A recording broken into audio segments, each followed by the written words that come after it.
최근 홍해에서 상선을 무차별적으로 공격하고 있는 후티 반군을 소탕하기 위해서 미 해군의 항공모함 드와이트 아이젠하워함이 작전을 수행 중인데요. 아이젠하워함에 탑재된 전투기들을 살펴보면 특이한 문양이 그려져 있는 걸 발견할 수 있습니다. 심지어 문양의 개수가 늘어난다는데요. 이 문양의 정체는?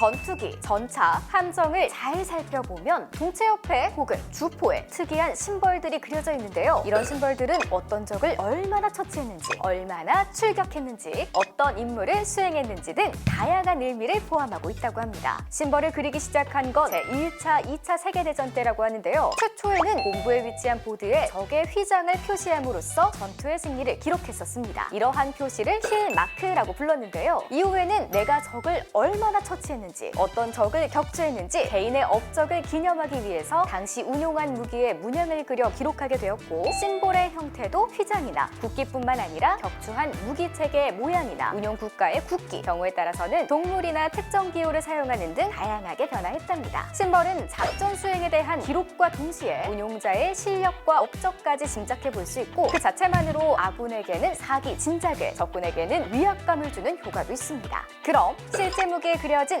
심벌은 어떤 것이 있는지 살펴볼까요? 먼저 킬마크. 전투기의 킬마크는 보통 조종사가 탑승하고 있는 캐노피 아래에 그려놓는데요. 격추한 전투기, 함정, 열차 혹은 폭격한 미사일의 형상이나 적의 휘장, 국기를 그린답니다. 대표적으로 제2차 세계대전 당시 프란시스 가브레스키 대령이 조종한 P-47 썬더볼트에는 나치의 상징이 그려진 28개의 킬마크가 새겨져 있습니다. 제2차 세계대전에서 활약한 항공모함 포네탐의 킬마크는 함정 내 보드에 기록되어 있는데요. 당시 최강의 전함이라 불렸던 일본의 야마토 전함을 포함해 전투기 668기를 격추, 계류 항공기 742기 파괴, 격침 선박 톤수 126만 9,710톤이 기록되어 있습니다. 만약에 이걸 함정 외부에 일일이 그려 넣었으면 벌써부터 팔이 아픈 것 같아요.